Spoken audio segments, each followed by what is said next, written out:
इस कार्यक्रम के पुण्यार्जक हैं स्वर्गीय श्री उत्तम चंद्र जैन जी। नौगांव वालों की पावन स्मृति में धर्मपत्नी श्रीमती नथी बाई जी जैन विंध्या इंजी रेवा की ओर से पुत्र एवं पुत्र वधू श्री त्रिलोक चंद्र जैन, श्रीमती रानी जी, पुत्री एवं दामाद श्रीमती श्वेता जैन, श्री प्रसन्नजीत जी, पुत्री अपूर्वा, पुत्र एवं पुत्र वधू श्री संजीव जैन, श्रीमती ज्योति जैन, पौत्र एवं पौत्री सूर्यांश, अदिति, पुत्र एवं पुत्र वधू श्री राजीव, श्रीमती साधना जैन, पौत्र एवं पौत्री देवांश जैन, प्रभावना जैन, पुत्र एवं पुत्र वधू श्री प्रदीप कुमार, श्रीमती रीना जैन जी, पौत्री कुमारी प्रिया जैन, पुत्री एवं दामाद श्रीमती ममता जी, श्री अतुल जैन जी, नातिन एवं नाती Menaka Jain, Pari Jain, Hardik Jain. Firm Vindhya engineering service Rewa, branch of Vindhya engineering को सतना, विंध्या इंजीनियरिंग सर्विस इंदौर।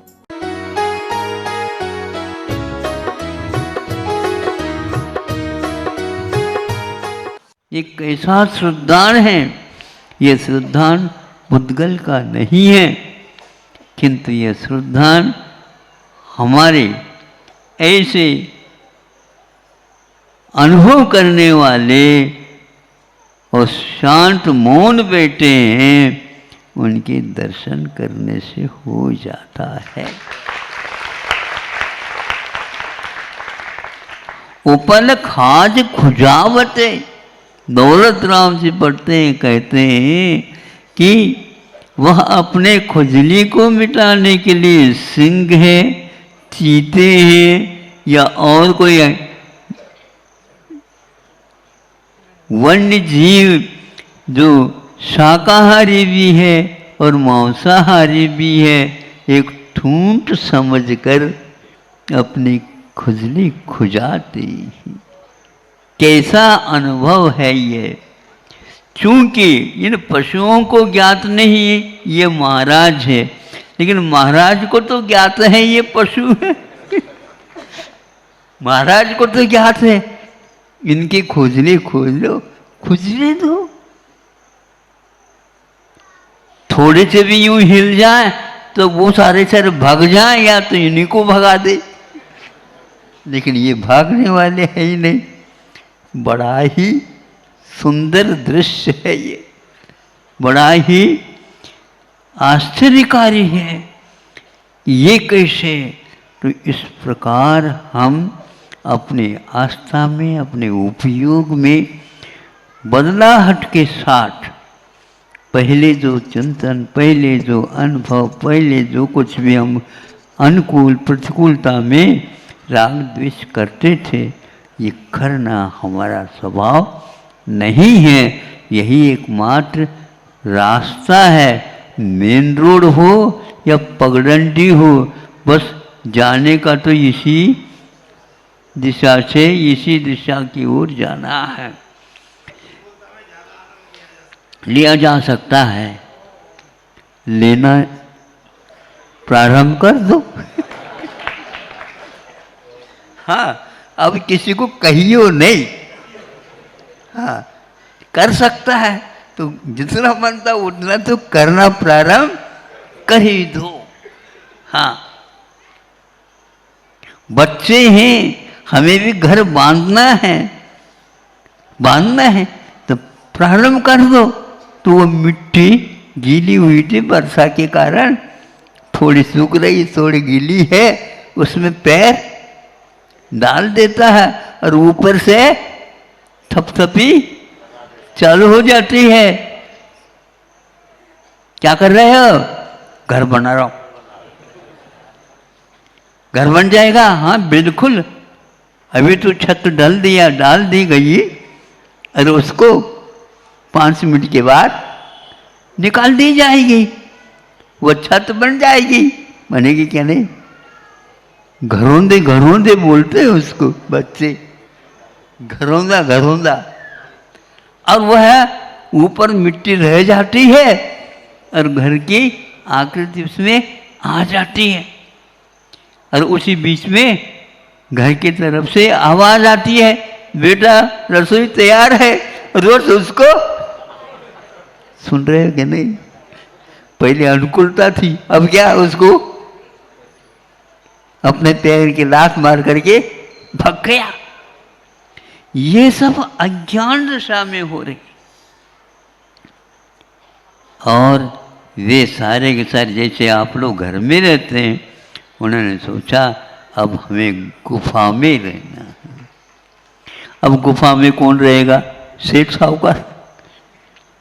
सेठ साहूकार नहीं रहेगा, किंतु वनराज रहेगा। वनराज। वनराज कौन होता है? सिंह। हाँ, वो कोई बात नहीं, वह सिंह हो तो मुनि महाराज नरसिंह है।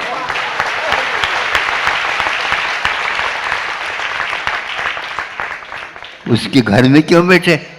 ये तो गुफा है, मुनि महाराजों के लिए विशेष रूप से प्रकृति ने बनाया। वहीं पर यदि मृगराज रहते हैं, रहने दो। और हम भी एक कोने में, वह सिंह सूंघ करके याद कर लेता है, यहाँ पर कोई नरसिंह अवश्य आया जो भागने वाला नहीं। वही वहीं पर रह करके रात व्यतीत करता है और सुबह देखता है तो सूर्य नारायण उदय को प्राप्त हो रहे हैं, और ये तो अभी वैसे को वैसे ही बैठे हैं। ऐसे दर्शन सिंह को जब होता है, उसको भी वेद विज्ञान हो जाता है। और आपको भी आज तक वेद विज्ञान नहीं हुआ। न नरसिंह के पास रहने से आपको वेद विज्ञान होता है, और न ही सिंह के पास देकर भाग जाते हैं। जीव जीव को देख कर भागना, ये क्या है? जड़ को लेकर के तो कभी भागता नहीं। जीव जीव देख करके वह डर जाता है। जीव की पहचान हो जाए तो हाथ मिला लेता है। वही जीव, वही मनुष्य, वही सब कुछ। इस प्रकार उन वन्य पशुओं से भी वे समता के साथ रहते हैं, तो वे वन्य पशु भी वहीं के वहीं रह जाते हैं। कोई उनसे बिना मतलब निष्प्रयोजन कोई भी धावा बोलता नहीं। अपना अतीत का कोई संबंध होगा तो वह भी बोलता है, अपनी डायरी में लिखी हुई है, क्या देख लो। हाँ, है ये वही पुराना व्यक्ति, हमारे साथ ऐसा किया था, हो गया। लेकिन सिंह आदि भी प्रत्येक व्यक्ति के ऊपर धावा नहीं बोलते। वैरी हो तो उसके साथ होता है, और वैरी नहीं है तो अलग ही रूप व्यवहार होता है। इसलिए किसी भी हालत में हमें अपने स्वभाव की ओर, प्रकृति की ओर आना है। जब जब भी प्रकृति बदलती है, वह हमारी प्रकृति पर नहीं बदल रही है। हमारी प्रकृति तो जानना, देखना, संवेदनशीलता, इसके अलावा कुछ है नहीं। कितना गाढ़ श्रद्धान होता है, कितना स्थिर चित्त उनका रहता है, जो इस प्रकार की विषमता में भी उनका चित्त कभी अस्थिरता का अनुभव नहीं करता।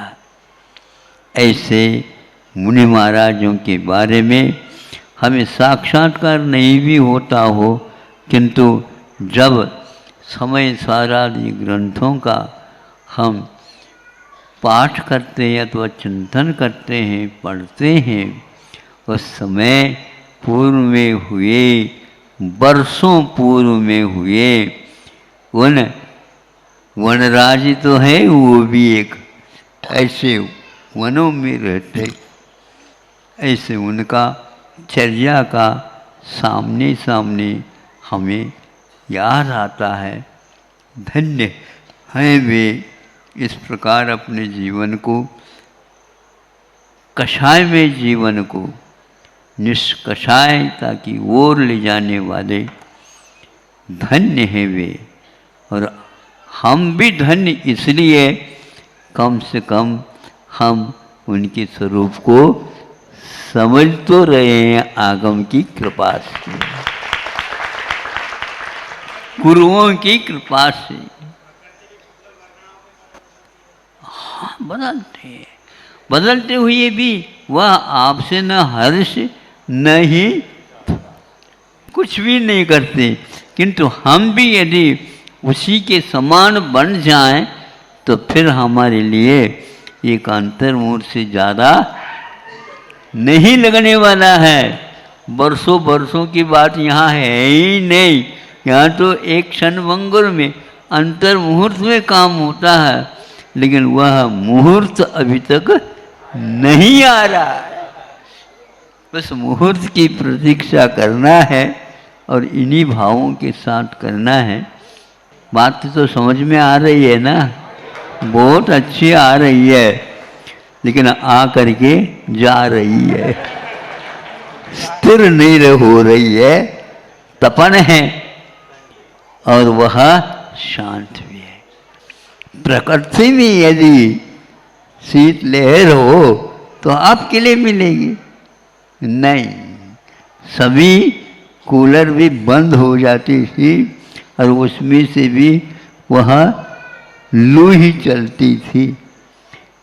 इसका अनुभव करके जो असंख्यात गुणी निर्जला करके आनंद का या संतोष का या प्रसन्नता का अथवा स्वसंवेदन का अनुभव करता है, वह भाग्यशाली बहुत जल्दी जल्दी मुक्त होता है। अहिंसा परमो धर्म की आचार्य गुरुवर श्री कुंद कुंद भगवान की, आचार्य गुरुवर श्री ज्ञान सागर मुनि महाराज की,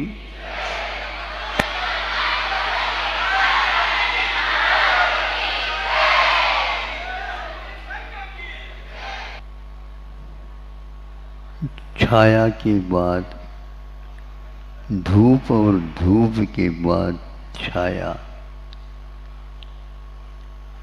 रात के बाद दिन, दिन के बाद रात, सुख के बाद दुख और दुख के बाद मिले ये नियम नहीं।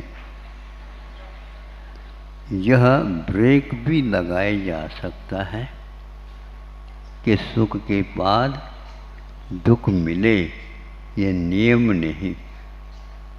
जिनको जिस भाव से मुक्त होना है वह अभी वर्तमान में भी सुखी है और अंत में दुख को मिटा करके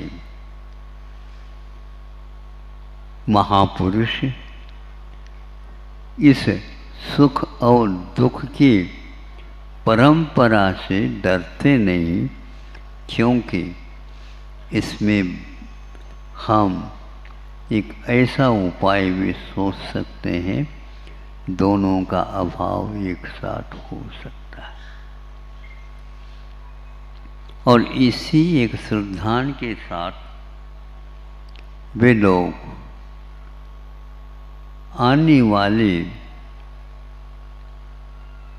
एक प्रकार से दुख से डरते नहीं और सुख जो आता है उसमें वे रुचि भी नहीं लेते, क्योंकि तुलनात्मक जब तक सुख दुख होते हैं उसमें कभी सुख और दुख का अनुभव होता है, किंतु यह नश्वर है, यह कर्म के ऊपर आधारित है और वो कर्म हमने ही किए हैं तो वही रूप में आएगा।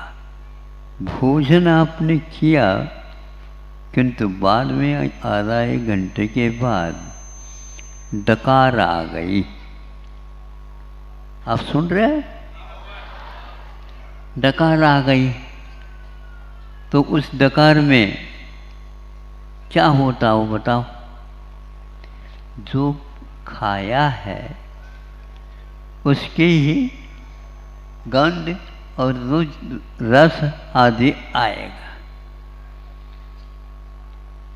खाओ तो आप महेरी, और स्वाद अब आ जाए डकार की मीठी, हो सकता है ये? अब जब खाए लिया तो अब मेहर की दिन डकार आ रही है। दुनिया कहती क्या क्या खा कर जाए, डकार आ रही, आ तो रहे भैया खट्टी। अब खट्टी से या क्या मतलब है, मीठी से क्या मतलब, दोनों ही समाप्त हो चुकी है।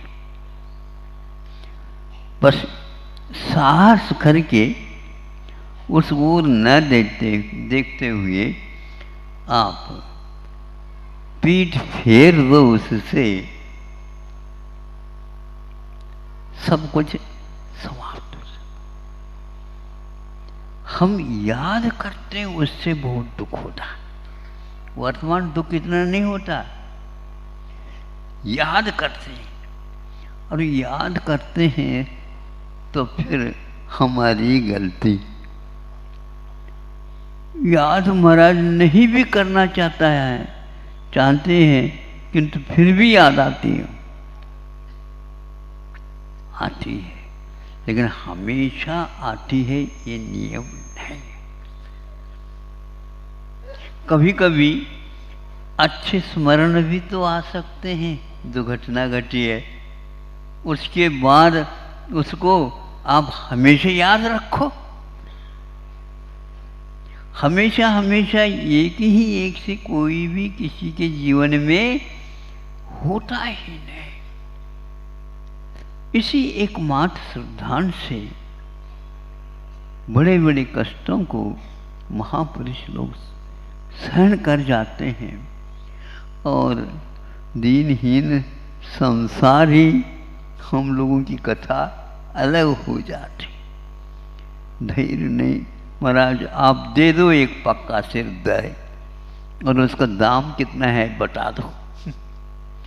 धैर्य की कोई कीमत नहीं होती, और धैर्य के माध्यम से अच्छे अच्छे काम किए जा सकते हैं, और धैर्य रखते हैं तो बुरे काम भी हो जाते हैं।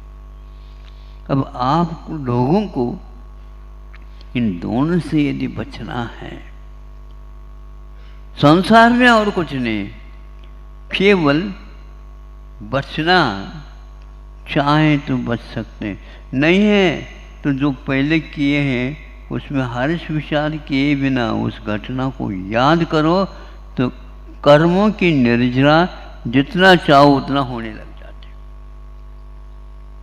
होता होगा क्षणिक था, बुद्धि में बात नहीं आई और ऐसा बुरा कर दिया, किंतु अब याद रखूँगा दोबारा वह ऐसा घटित न हो।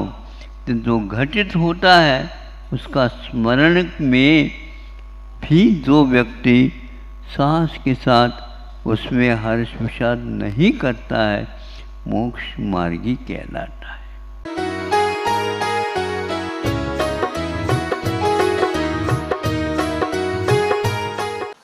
इस कार्यक्रम के पुण्यार्जक थे स्वर्गीय श्री उत्तम चंद्र जैन जी। नौगांव वालों की पावन स्मृति में धर्मपत्नी श्रीमती नत्थी बाई जी जैन विंध्या एनजी रेवा की ओर से पुत्र एवं पुत्र वधू श्री त्रिलोक चंद्र जैन, श्रीमती रानी जी, पुत्री एवं दामाद श्रीमती श्वेता जैन, श्री प्रसन्नजीत जी, पुत्री अपूर्वा, पुत्र एवं पुत्र वधू श्री संजीव जैन, श्रीमती ज्योति जैन, पौत्र एवं पौत्री सूर्यांश, अदिति, पुत्र एवं पुत्र वधू श्री राजीव, श्रीमती साधना जैन, पौत्र एवं पौत्री देवांश जैन, प्रभावना जैन, पुत्र एवं पुत्र वधू श्री प्रदीप कुमार, श्रीमती रीना जैन जी, पौत्री कुमारी प्रिया जैन, पुत्री एवं दामाद श्रीमती ममता जी, श्री अतुल जैन जी, नातिन एवं नाती मेनका जैन, परी जैन, हार्दिक जैन।